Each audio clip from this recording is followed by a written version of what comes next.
Bismillahirrahmanirrahim. Assalamualaikum warahmatullahi wabarakatuh.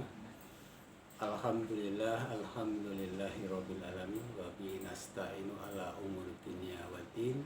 Asyhadu an la ilaha illallah wa asyhadu anna Muhammadan abduhu wa rasuluh. Rabbi shrah li sadri wa yassir li amri wa hlul 'uqdatam min lisani yafqahu qawli.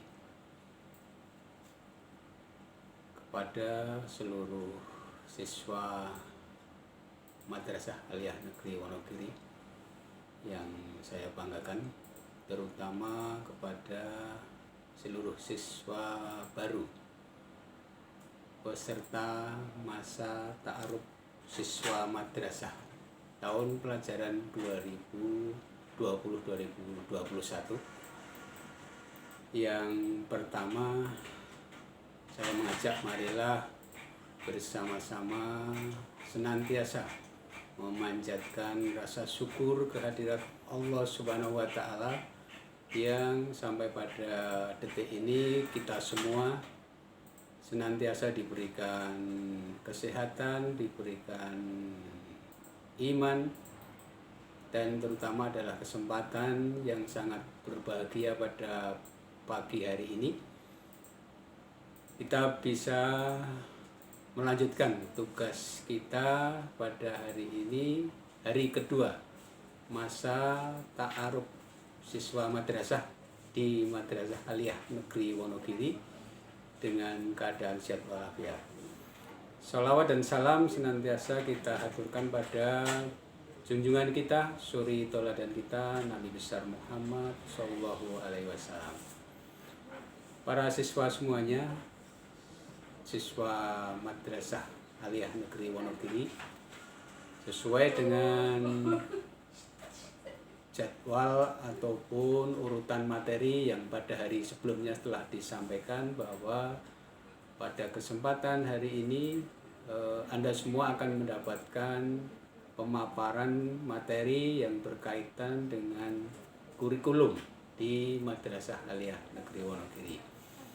Tapi sebelum kami menyampaikan apa yang menjadi materi-materi pokok yang ada di kurikulum dan kegiatan pembelajaran Madrasah Aliyah Negeri Wonogiri, sekilas perkenalan, walaupun kita belum bisa bertatap muka karena situasi yang terjadi seperti sekarang ini.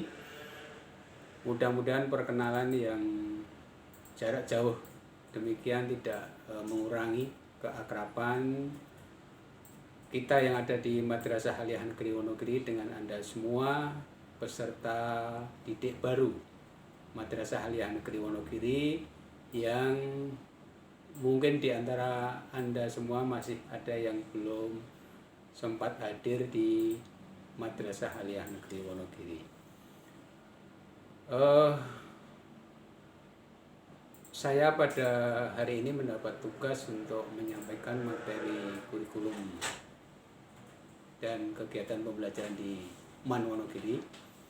Kebetulan posisi yang diberikan kepada saya karena sesuai dengan tugas dan kewajiban saya, yaitu di bidang kurikulum atau tepatnya di Wakamat Kurikulum Madrasah Aliyah Negeri Wonogiri, sehingga sudah barang tentu apa yang menjadi bahan yang akan kita sampaikan adalah terkhusus hanya yang terkait dengan kegiatan kurikulum. Nama Suratno, ya jelas namanya singkat. Kemudian mengabdi di Madrasah Aliyah Negeri Wonogiri sudah kurang lebih ya di atas 20-an ya, 20 tahun, karena tahun 1997 saya sudah hadir atau sudah definitif di Madrasah Aliyah Negeri Wonogiri. Anda anak-anak semua, perlu kami sampaikan di awal di sini terkait dengan apa itu materi yang ada di kurikulum. Tentunya Anda semua bertanya-tanya apakah membedakan kaitannya dengan kurikulum, kemudian kaitannya dengan kegiatan belajar mengajar dan lain-lainnya. Kadang para siswa didik itu hanya mengerti yang terkait dengan isi yang ada di kurikulum itu sendiri. Misalkan jadwal pelajaran, kemudian alokasi waktunya berapa, dan seterusnya. Para siswa semuanya bahwa secara garis besar yang harus Anda pahami, yang pertama adalah kurikulum yang diberlakukan di Madrasah Aliyah Negeri Wonogiri secara umum sudah mengikuti perkembangan yang terbaru yang Anda sudah mengalami di sekolah menengah pertama atau di Madrasah Sanawiyah, yaitu kurikulum 2013. Tentunya dengan berbagai penyempurnaan yang terakhir. Nah, untuk kurikulum 2013 saya tidak akan menguraikan secara detail karena Anda semua sudah mengalami secara rincian apa itu perbedaan yang nyata antara kurikulum sebelumnya. Jadi sebelum ada kurikulum 2013 itu ada yang namanya kurikulum KTSP. Orang menyebutnya atau banyak yang menyebutnya adalah KTSP 2006. Nah, sedangkan sekarang sejak Anda di SMP kelas berapa itu sekitar tahun 2013-14 itu sudah muncul yang namanya kurikulum 2013. Salah satu hal yang mendasar yang membedakan antara KTSP dengan kurikulum 2013 ini ada beberapa hal yang terkait. Yang pertama, misalkan tentang standar kompetensi lulusan. Kalau standar kompetensi lulusan itu kalau di KTSP 2006 itu diturunkan dari standar isi. Nah, kalau di kurikulum 2013 itu adalah diturunkan dari kebutuhan. Jadi SKL-nya diturunkan dari kebutuhan. Apa toh itu standar isi? Nah, standar isi itu mestinya yang menetapkan adalah sudah dari pemerintah. Jadi di dalam dunia pendidikan itu ada 8 standar pendidikan yang mana ini menjadi pedoman untuk semua satuan pendidikan termasuk Madrasah Aliyah Negeri Wonogiri untuk berpedoman pada itu. Sehingga salah satu hal saja misalkan SKL mapel tertentu itu diturunkan berdasarkan kebutuhan. Jadi tidak dari standar isi. Kemudian misalkan di pemisahan antara mapel yang membentuk sikap maupun yang membentuk keterampilan dan membentuk pengetahuan. Kita tahu bahwa K13 itu konsentrasinya pada 3 hal, yaitu pada ranah sikap, kemudian pada ranah keterampilan, dan pada ranah pengetahuan. Ketiga-tiganya itu harus dicapai. Nah, di kurikulum yang lama ketiga hal itu, sikap, keterampilan, dan pengetahuan itu ada pemisahan mapel. Jadi ada mapel yang tujuan atau target akhirnya itu adalah ke arah pembentukan sikap. Nah, tetapi yang sekarang ini yang kurikulum kita jalankan itu adalah semua mapel itu harus berkontribusi terhadap pembentukan sikap, keterampilan, dan pengetahuan. Ya, saya ulangi. Jadi di kurikulum 2013 itu semua mata pelajaran. Jadi contohnya mata pelajaran olahraga pun harus berperan untuk membentuk sikap, keterampilan, dan pengetahuan. Semuanya itu dievaluasi, dinilai, dan dilaporkan. Ini yang terjadi di K13. Tetapi dulu di kurikulum yang lama itu belum terjadi. Sehingga inilah apa itu pola pikir yang merubah dari kurikulum lama ke kurikulum 2013. Nah, itu ya, jadi para siswa, terutama para siswa didik baru ini mungkin lebih menjelaskan yang selama ini Anda mungkin belum begitu jeli perbedaan di kurikulum lama dengan kurikulum 2013. Saya hanya menyebutkan salah satu sampel saja demikian. Nah, Kemudian secara garis besar kalau kita bicara kurikulum anak-anak, jadi kurikulum itu di setiap satuan pendidikan, apakah itu MA, apakah itu SMA, apakah itu MTS, SMP, di satuan pendidikan itu mesti punya yang namanya buku pedoman atau buku KTSP madrasah. Jadi ada dua hal yang perlu dibedakan. KTSP yang dulu diistilahkan itu adalah jenis kurikulum. Nah, kalau kita sekarang masih mendengar kata KTSP itu adalah buku panduan kurikulumnya di setiap sekolah atau setiap satuan pendidikan. Jadi, kalau Anda punya saudara di SMA, kalau punya saudara di manapun di satuan pendidikan, itu mesti panduan kurikulumnya masing-masing berbeda. Jadi itu namanya adalah buku KTSP. Nah, di madrasah juga kalau nanti kita bisa bertatap muka, Anda bisa melihat buku panduan kurikulum yang ada di madrasah itu yang memuat serangkaian yang akan disampaikan atau yang akan dijabarkan dalam bentuk mulai dari perencanaan sampai kegiatan dan pedoman-pedoman yang ada di madrasah itu sudah ada di buku KTSP atau buku kurikulum tingkat satuan pendidikan. Nah, itu ya, jadi yang perlu dipahamkan. Kalau kita bicara kurikulum, jadi harus dipahamkan dulu di sana ada yang namanya dulu itu namanya KTSP, itu adalah satu jenis kurikulum. Sekarang ini masih ada yang kita menggunakan KTSP, tapi itu adalah buku panduan atau buku kurikulum tingkat satuan pendidikan. Nah, apa toh yang ada di buku panduan kurikulum di tingkat satuan pendidikan?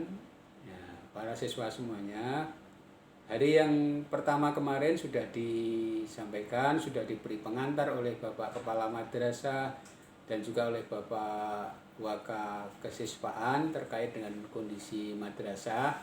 Nah, karena Anda siswa atau peserta didik baru, kami dari kurikulum akan menyampaikan sedikit sekilas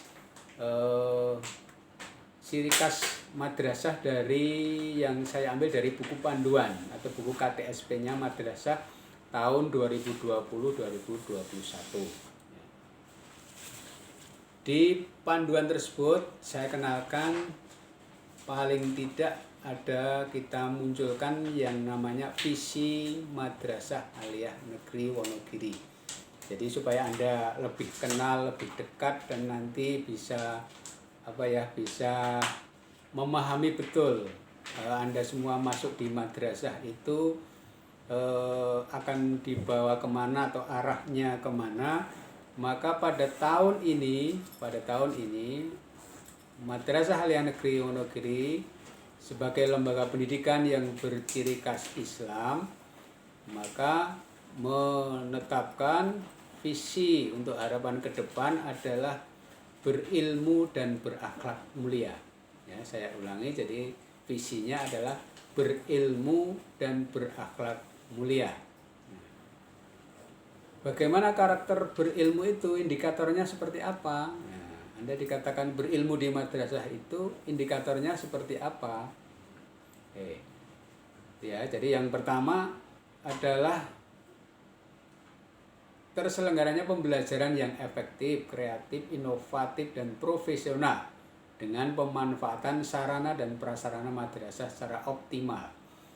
Ya, jadi kita semua yang ada di warga madrasah ini berupaya untuk menuju membentuk Anda semua menjadi siswa-siswa yang berilmu dengan cara menyelenggarakan pembelajaran yang efektif, kreatif, inovatif, dan profesional.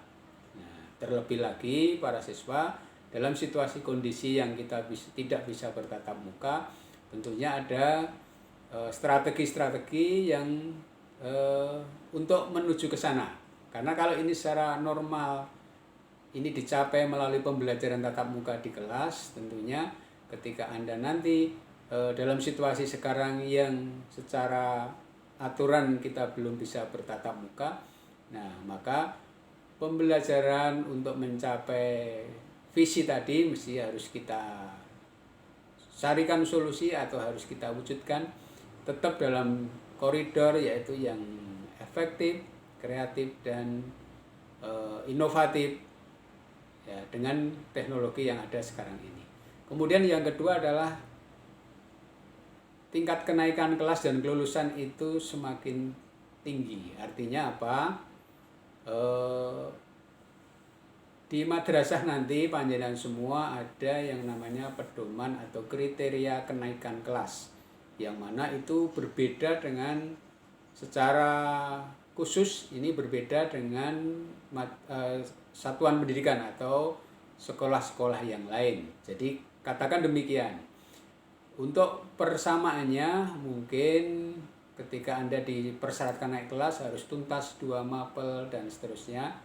Dalam mapel peminatan, misalkan Anda di IPA, kemudian Anda di pilihan mapel peminatan IPA, misalkan fisika, kimia, biologi, dan matematika itu ya tentunya harus tuntas KKM-nya, harus di atas KKM, katakan demikian. Seperti itu sama, di sekolah lain sama, tetapi di madrasah nanti ya karena visi kita adalah berilmu dan berakhlak mulia, tidak cukup dengan persyaratan kompetensi kognitif saja, tetapi ada persyaratan-persyaratan tambahan ya, kaitannya dengan amalan-amalan keseharian, misalkan tata cara sholat, kemudian kaitannya dengan pencapaian tahfidz, walaupun mungkin ukuran pencapaiannya di tingkat kelas 10 dan kelas 11 itu masing-masing secara bertahap akan bertingkat. Kalau Anda misalkan masih ada kendala terkait dengan membaca Al-Quran dan seterusnya, maka tidak ada kekhawatiran ketika Anda masuk di madrasah. Kita visinya adalah berilmu dan berakhlak mulia. Tentunya untuk menuju akhlak mulia itu perlu proses, sehingga yakinlah ketika Anda itu masuk di MAN ini dengan kondisi apapun, ya, kita semua yang ada di madrasah akan menuju atau membentuk Anda menuju insan yang berilmu dan berakhlak mulia. Kemudian yang terakhir, kalau berilmu itu adalah peningkatan jumlah lulusan yang diterima di perguruan tinggi. Para siswa semuanya, satuan pendidikan di tingkat menengah atas, katakan di aliyah ataupun di SMA, ya, salah satu fungsi utamanya adalah menjembatani Anda semua untuk menuju karir yang ke depan yang lebih cerah. Jadi selain untuk memantapkan karakter pribadi Anda, maka kita yang ada di madrasah aliyah itu sama dengan yang ada di SMA, sama yang ada di SMK, sama semuanya. Menyiapkan Anda untuk menuju kesuksesan di masa-masa berikutnya. Maka ketika Anda masuk di madrasah aliyah ini, kita sangat berharap sekali. Jadi apa yang Anda dapatkan di MAN selama 3 tahun ke depan itu akan menjadi modal dasar Anda. Entah Anda nanti ke perguruan tinggi yang favorit, ataupun Anda mengambil solusi yang lain ke arah dunia kerja atau lain sebagainya. Yang jelas modal dasar yang kita capai atau kita harapkan tercapai di madrasah aliyah negeri ini akan tercapai selama insya Allah selama 3 tahun Anda di madrasah. Ya, itu para siswa. Jadi yang kita menanamkan visi berilmu itu dengan penjelasan singkat tadi, mudah-mudahan Anda menjadi semakin mantap di madrasah ini. Jadi MAN jelas beda dengan SMA. Jadi untuk pencapaian masa depan ini kita tidak kalah dengan SMA, tetapi plusnya adalah Anda diarahkan atau Anda dibentuk ke arah insan yang berakhlak mulia. Insya Allah demikian. Kemudian yang kedua, para siswa baru terutama, akhlak mulia adalah salah satu yang diidam-idamkan semua orang, baik itu orang tua, baik itu pendiri-pendiri bangsa ini. Tentunya berharap generasi yang akan datang itu adalah generasi yang berakhlak mulia. Maka Madrasah Ahliyah Negeri Wonogiri ini bervisi berilmu dan berakhlak mulia. Yang pertama, akhlak mulia ini indikatornya adalah warga madrasah menegakkan kewajiban individual. Jadi kewajiban individual sebagai muslim, ya, mulai zakat, puasa, zakat dan seterusnya itu tentunya harus ditegakkan sebagai seorang individu madrasah. Kemudian yang kedua, warga madrasah itu memiliki sopan santun kepada orang tua, kepada guru, kepada teman. Nah, ini indikator yang kedua. Sedangkan yang ketiga adalah warga madrasah itu berkarakter positif, jujur, bertanggung jawab, rajin, disiplin, dan mampu bekerja sama. Jadi aspek yang tadi dijelaskan di depan, ada sikap, ya, ada pengetahuan, ya, semuanya ini diharapkan tercapai dari aktivitas yang kita selenggarakan di madrasah ini. Baik para siswa, ini pengantar dari saya yang terkait dengan kurikulum. Jadi kiranya itu pengantarnya dulu kaitannya dengan kurikulum. Mudah-mudahan pengetahuan Anda tentang kurikulum selama ini menjadi lebih jelas, ya.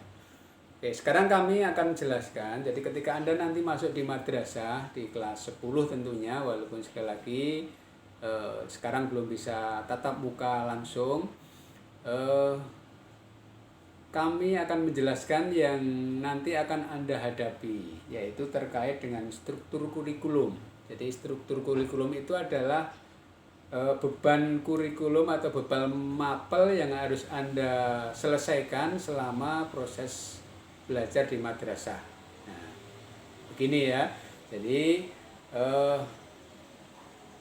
di madrasah ini struktur kurikulumnya. Jadi struktur kurikulumnya di madrasah ini adalah menggunakan panduan yang terbaru bahwa kita sekarang ini menggunakan KMA 184. Jadi yang kita gunakan adalah keputusan Menteri Agama nomor 184 tentang implementasi kurikulum di madrasah. Ya, jadi sebelumnya ada pemberlakuan kaitannya dengan kurikulum ini, tetapi karena menyangkut kebutuhan, ya, di era sekarang ini, pencapaian akhir dari proses pembelajaran itu adalah harus disesuaikan dengan keadaan perkembangan zaman yang sekarang ini, maka di Kementerian Agama itu muncullah KMA 184, ya, yang isinya adalah implementasi kurikulum 2013. Di situ ada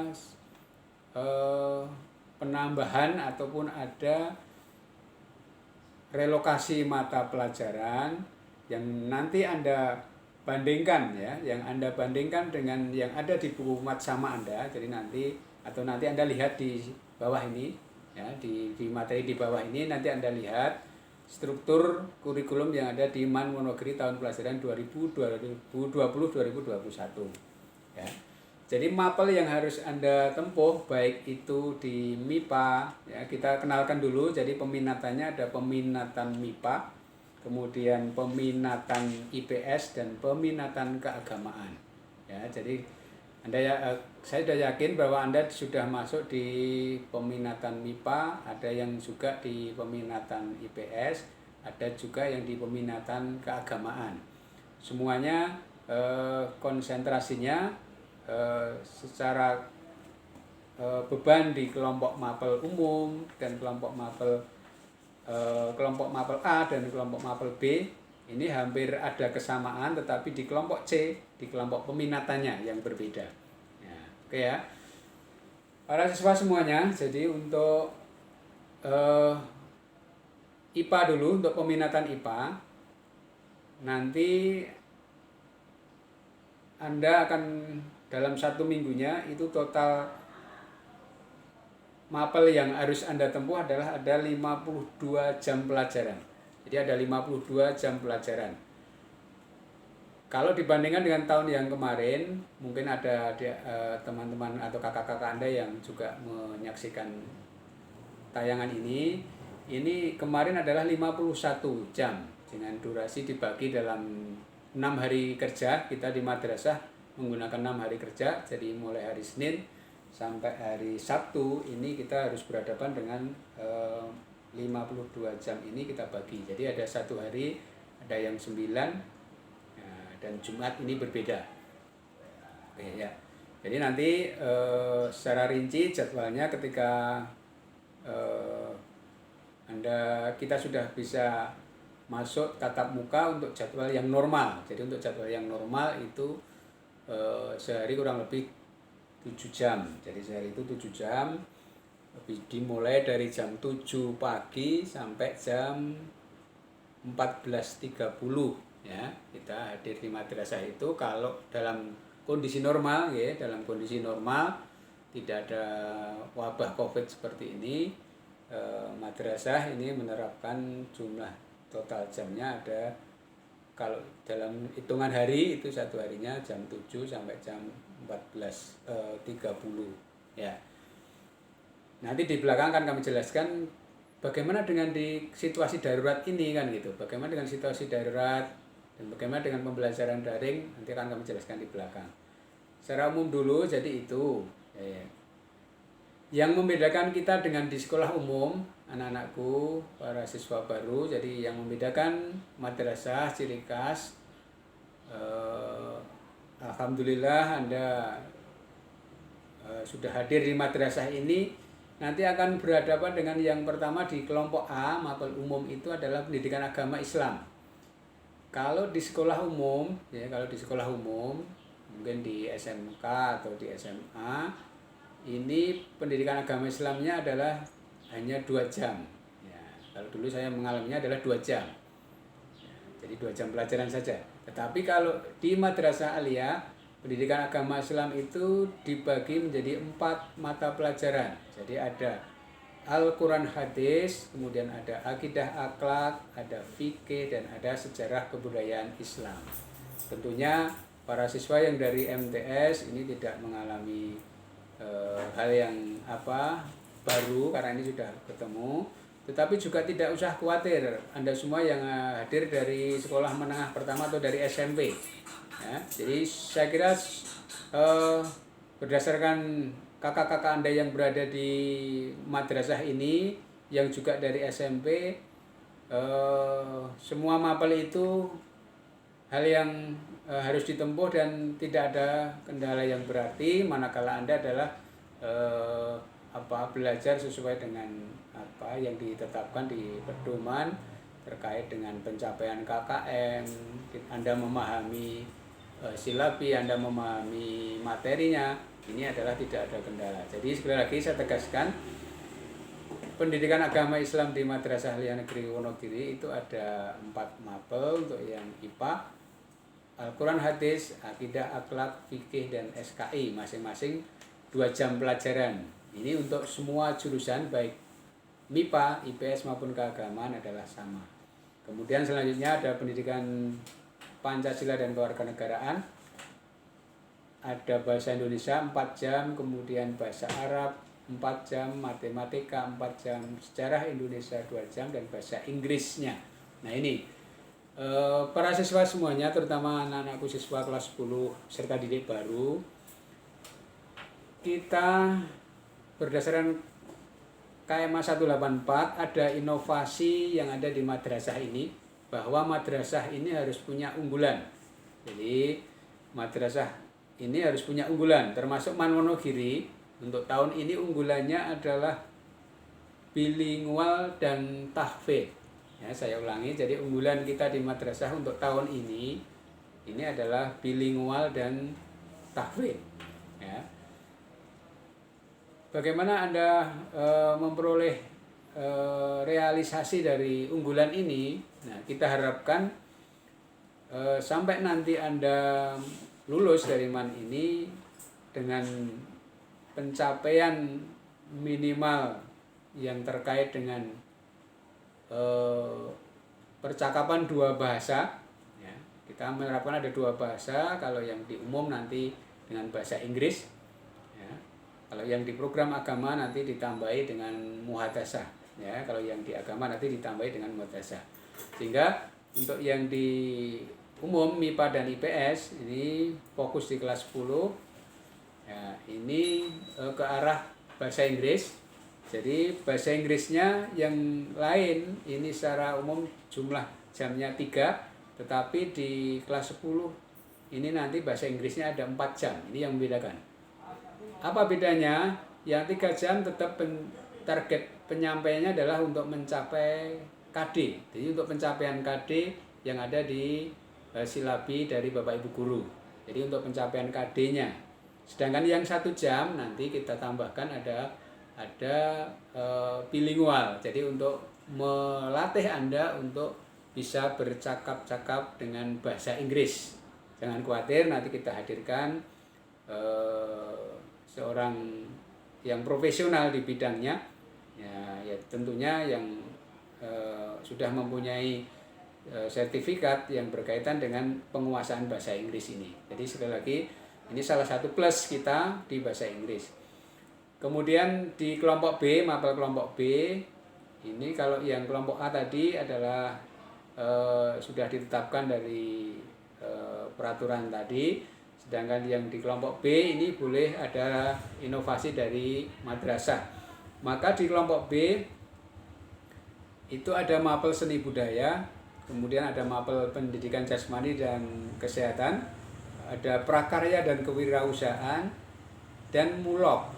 Para siswa semuanya, muatan lokal yang kita berikan di Madrasah Aliyah Negeri Wonogiri yang pertama adalah bahasa Jawa, karena ini seluruh satuan pendidikan di Provinsi Jawa Tengah adalah menerapkan peraturan gubernur yang terkaitan dengan mulok bahasa Jawa. Jadi nanti tetap Anda mendapatkan mapel bahasa Jawa di kelas 10.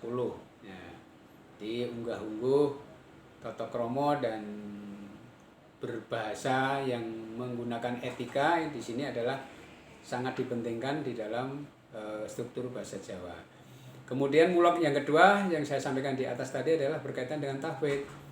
Nah, jadi tahfidz ini bukan hanya menjadi konsumsi untuk teman-teman yang ada di program keagamaan, tapi seluruh peminatan baik MIPA maupun IPS maupun agama nanti sekali lagi pembimbingan ke arah pencapaian masing-masing di tingkat kelasnya tadi, kelas 10 sampai hafalan surat Al-Fa katakan gitu ya, ini akan dibimbing untuk pencapaian tahfidznya. Sekali lagi kami berharap ini tidak menjadikan beban dulu pada Anda semuanya. Jadi target kita memberikan mapel ini ya dengan sangat berharap sekali Anda lulus dari madrasah ini sudah punya bekal yang cukup kaitannya dengan hafalan surat. Jadi sekali lagi ciri khas kita terapkan pada tahun ini. Jadi alhamdulillah sekali Anda hadir di MAN, nanti akan ditambahkan mapel bilingual dan tahfidz, terutama yang kelas 10. Kemudian yang di peminatan kita ada matematika, biologi, fisika, dan kimia. Kalau itu di IPA, jadi di peminatan IPA. Sedangkan di peminatan IPS itu ada peminatannya ada geografi, sejarah, sosiologi, dan ekonomi. Sedangkan di peminatan agama, jadi di peminatan agama itu kita dulu itu ada 6 mapel yang kelas 10 tahun ini, ini dari KMA tadi kita tinggal Anda nanti hanya berhadapan dengan 4 mapel. Apa itu mapelnya? Yaitu ilmu tafsir, ilmu hadis, usul fikih, dan bahasa Arab.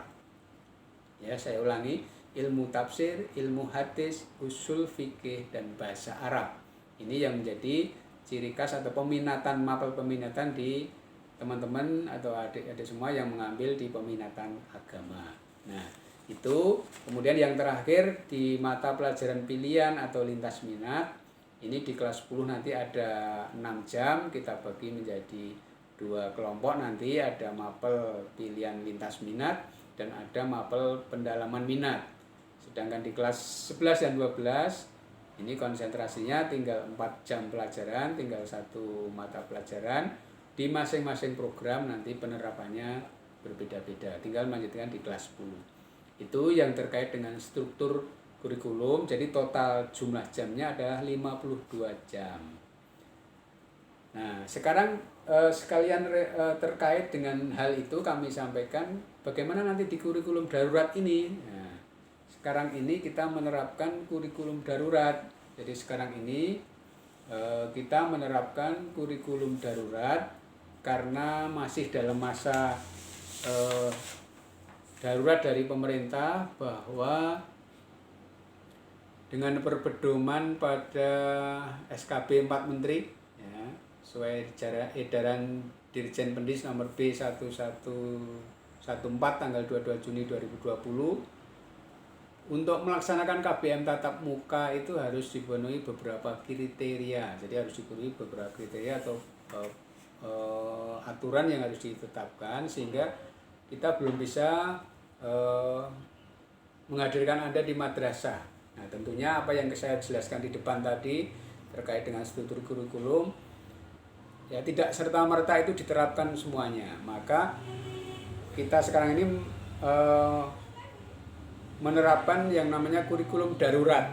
Jadi kurikulum darurat MAN Wonogiri tahun pelajaran 2020-2021, ya. Jadi yang Anda hadapi nanti setelah Anda mengikuti matsama ini, tentunya kan akan langsung berhadapan dengan Bapak Ibu guru yang akan ketemu dengan mata pelajarannya, kan gitu. Jadi Anda bertanya-tanya, loh, sebanyak mapel tadi saya ketemunya bagaimana, kan gitu. Maka di kurikulum darurat nanti jumlah jam yang sejumlah itu tadi saya sebutkan dalam satu minggu itu ada 52, yang kita terapkan nanti adalah hanya ada 29. Nanti lihat di deskripsi di bawah, ya, nanti dilihat di deskripsi bawah ini penjabarannya. Kalau tadi Anda bandingkan yang tadi 52, nanti kita jabarkan menjadi kita sederhanakan di kurikulum darurat itu menjadi 51 jam, ya. Jadi menjadi hanya dengan 29 jam pelajaran. Jadi dari 52 jam itu kita sederhanakan menjadi 29 JP. Nah, prakteknya seperti apa?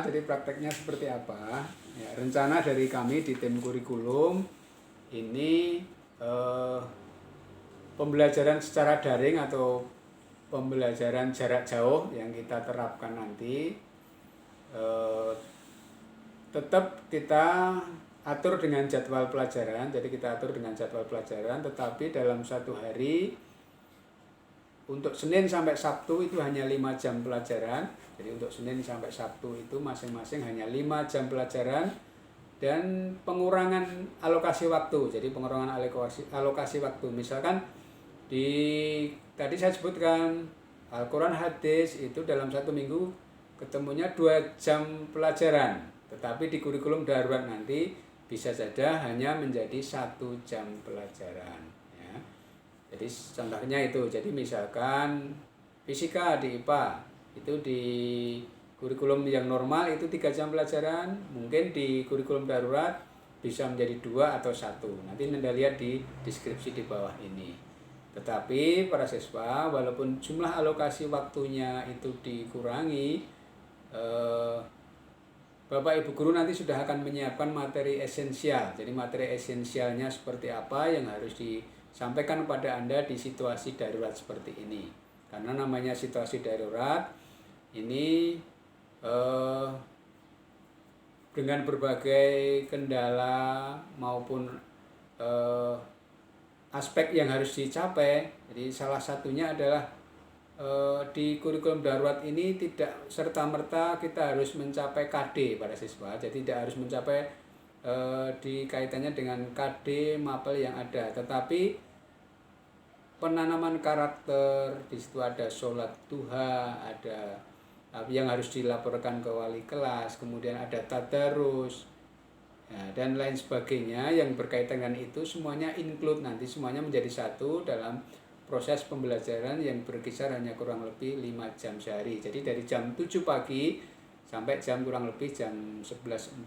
Nanti jadwalnya akan di-share di grup kelas, mungkin di setelah Anda mengikuti matsama, atau nanti juga dari wali kelas mungkin juga akan menyampaikan itu. Jadi kita pahamkan sekali lagi, di kurikulum darurat nanti selama kita belum bisa melaksanakan pembelajaran secara penuh, secara normal, maka yang kita terapkan adalah yang semula itu 52 JP, ya, untuk kelas 11 12 juga sama. Ini akan kita sederhanakan menjadi 29 JP. Ya. Jadi ini yang harus Anda pahami dulu. Jadi harus Anda pahami. Nah, selanjutnya yang terkait dengan struktur untuk yang IPS hampir sama. Jadi untuk yang IPS itu pada prakteknya hampir sama dengan yang IPA, cuma tadi konsentrasinya di peminatan akademiknya. Di peminatan IPS itu ada geografi, ada sejarah, ada sosio, dan ada ekonomi. Nah, memang di praktek yang real nanti ada beda, yang ada kaitannya dengan prakarya dan kewirausahaan untuk kelas 11-12. Kalau Anda ini realisasinya tetap sama. Jadi untuk peserta didik baru, prakarya kewirausahaan ini untuk tahun ini hanya mendapat 1 jam pelajaran. Sedangkan yang kelas 11-12 ini tetap 2 jam pelajaran, karena kakak-kakak Anda harus dibekali bekal dengan keterampilan yang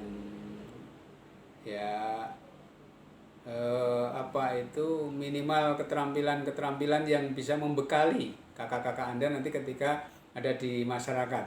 Jadi yang selama ini kakak-kakak Anda sudah melaksanakan sablon, ya, sudah membuat keterampilan-keterampilan yang bisa kreativitasnya mungkin bisa ada nilai jualnya. Jadi bisa ada nilai jualnya. Nah, ini ke depan juga Anda nanti juga akan mendapatkan hal yang sama, tetapi konsentrasi untuk anak-anak kelas 10 yang baru nanti fokusnya adalah diarahkan ke bilingual dan tahfidz tadi. Sedangkan yang kelas 11-12 untuk program KWU-nya, untuk pemantapan wirausahanya ini tetap sama.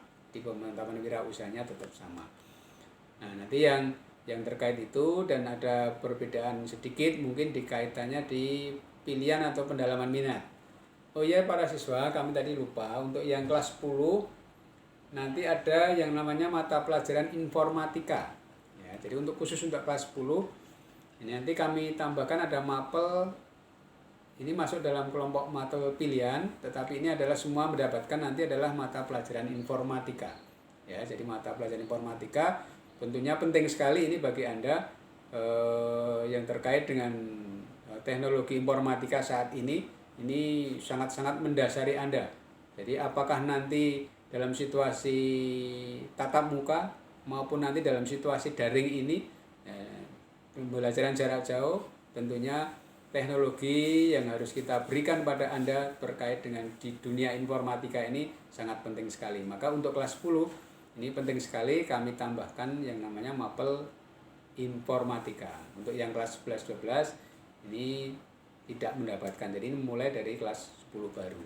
Nah, itu yang dari IPS. Sedangkan yang dari keagamaan, ya, yang dari keagamaan kami tambahkan. Jadi untuk keagamaan di mapel kelompok A dan kelompok B ini hampir sama. Jadi di kelompok A dan B dengan IPA, IPS tadi hampir sama. Ada mulok bahasa Jawa, ada tahfidz, ada penambahan bahasa Inggris di kelas 10 untuk bilingual 1 jam. Nah, yang berbeda adalah di mapel pilihan minat atau pendalaman minat. Jadi di pendalaman minat, teman-teman atau Anda adik-adik semua yang ada yang mengambil peminatan agama, ini ada tambahan muhadasah 2 jam pelajaran. Jadi nanti ada Bapak Ibu guru yang mengampu muhadasah ini untuk mengasah ataupun menyiapkan Anda untuk lihai atau untuk lebih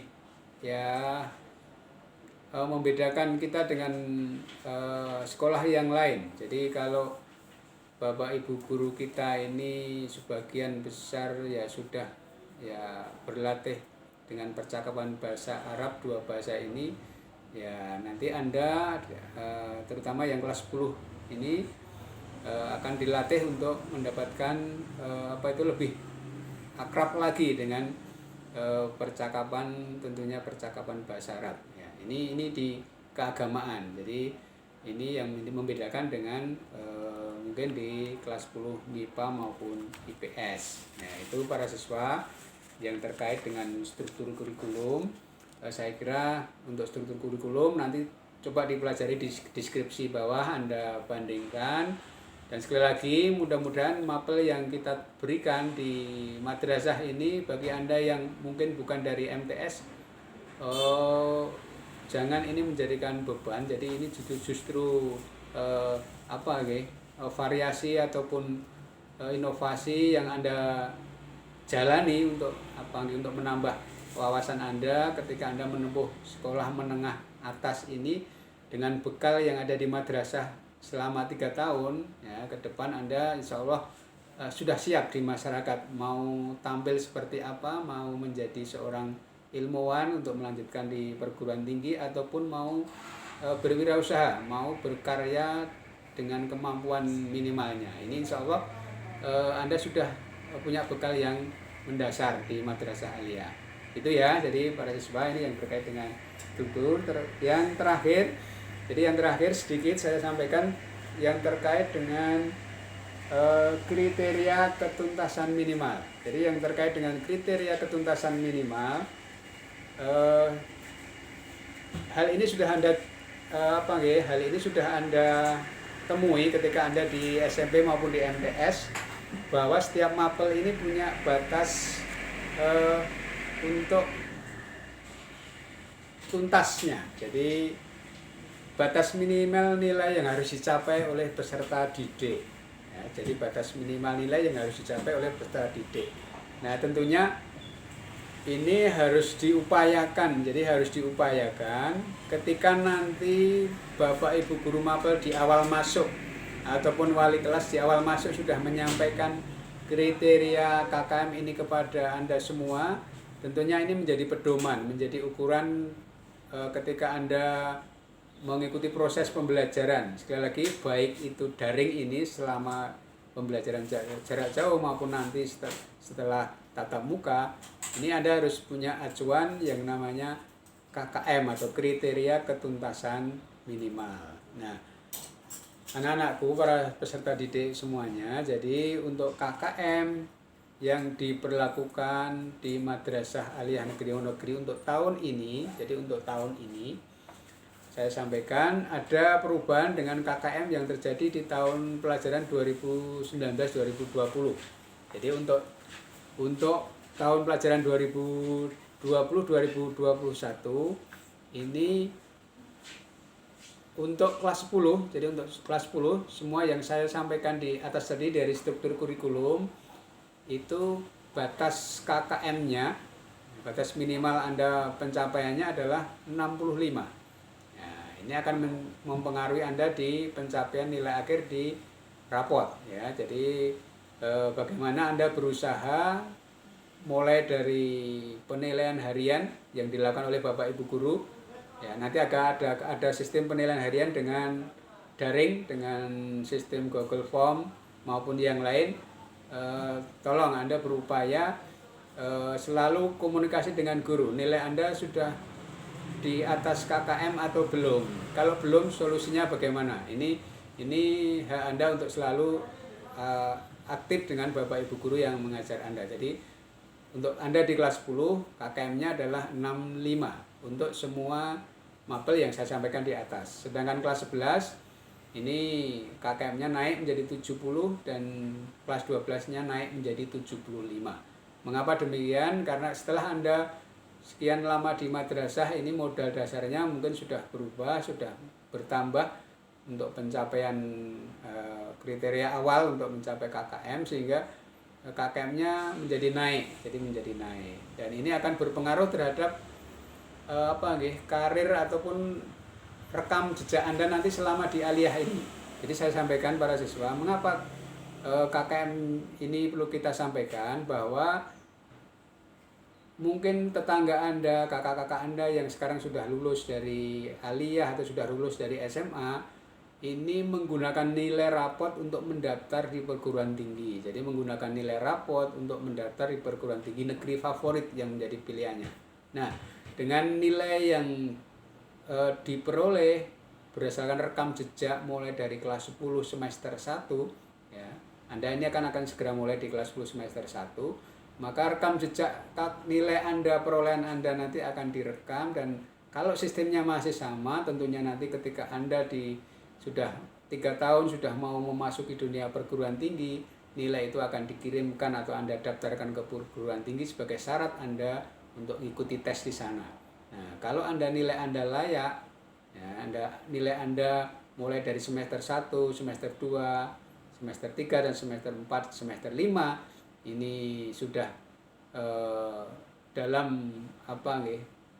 pertimbangan kriteria penentu yang di perguruan tinggi ini dianggap memenuhi syarat masuk perguruan tinggi sana, tentunya Anda tidak perlu tes ulang lagi dengan menggunakan nilai rapot, itu sudah bisa diterima di perguruan tinggi favorit. Apa garis besarnya? Jadi garis besarnya ketika Anda semua nanti mendapatkan pelajaran, mendapatkan materi yang diberikan oleh Bapak Ibu guru, mengarah kepada penilaian harian dan nanti mengarah kepada penilaian akhir tahun, tentunya harapannya nilainya adalah sudah menjadi target Anda untuk nanti menuju ke sana. Jadi untuk menuju ke sana. Jadi tidak berleha-leha di kelas 10, bersantai-santai di kelas 10. Saya tak biasa saja atau saya tak ya enjoy aja. Nah, nanti baru kelas 12 untuk mengoptimalkan belajar, tetapi sejak sekarang sudah memanage nilai Anda di mapel tertentu atau bahkan semua mapel ini untuk diperhitungkan ketika Anda nanti berkonsentrasi menuju ke perguruan tinggi. Ya itu ya, jadi para siswa yang kami sampaikan yang terakhir terkait dengan KKM secara rinci, secara detail lihat di deskripsi, nanti KKM-nya Anda bisa melihat secara jelas. Nah, kemudian yang terakhir dari kami, dari kurikulum, kami perlu tegaskan bahwasanya mengapa kita harus belajar daring. Sekali lagi, mungkin Bapak Ibu orang tua wali juga menyaksikan ini, mohon dukungan, mohon dukungan dari panjenengan semua. Ini hal yang harus dilakukan. Jadi pembelajaran seperti ini dengan segala kendala yang ada, kita harus melaksanakan pembelajaran dengan sistem daring ini dengan ya mempertimbangkan. Jadi mempertimbangkan kondisi real yang ada. Ada mungkin yang dari sekian Anda ini ada yang mungkin di daerah yang jangkauan internetnya kurang, ataupun ya ada kendala yang terkait dengan alat komunikasinya atau HP-nya. Maka semuanya mohon ini untuk menjadikan satu pemahaman, karena ini program yang juga sama diberlakukan untuk semua sekolah. Jadi untuk kesuksesan pembelajaran daring ini butuh dukungan dari Anda semua para siswa untuk aktif sesuai dengan jam yang ditetapkan, dan juga dari dukungan dari orang tua terkait dengan penyediaan. Jadi penyediaan fasilitas, keluasan waktu, kelonggaran waktu untuk tidak diberikan aktivitas yang lain pada saat-saat jam belajar seperti ini. Jadi ini yang menjadi keinginan kami dari madrasah. Kami belum bisa bertatap muka dengan orang tua, kami belum bisa bertatap muka dengan para siswa. Tentunya harapannya dengan teknologi yang seperti ini, sekali lagi dengan kesadaran panjenengan semua, kami yang ada di madrasah ini akan berupaya optimal. Jadi akan berupaya optimal untuk memberikan pelayanan. Jadi untuk memberikan pelayanan yang terkait dengan proses pembelajaran sampai nanti pada penilaian dan evaluasi. Harapan kami tidak ada sedikit pun yang merasa dikecewakan ataupun kurang maksimal. Jadi ini yang kami sampaikan. Mungkin ada hal yang kurang luas penjelasan kami, atau ada yang mungkin kurang pas, ya bisa menjadikan masukan bagi kami. Jadi paling tidak itu hal-hal mendasar yang kami sampaikan dari kurikulum.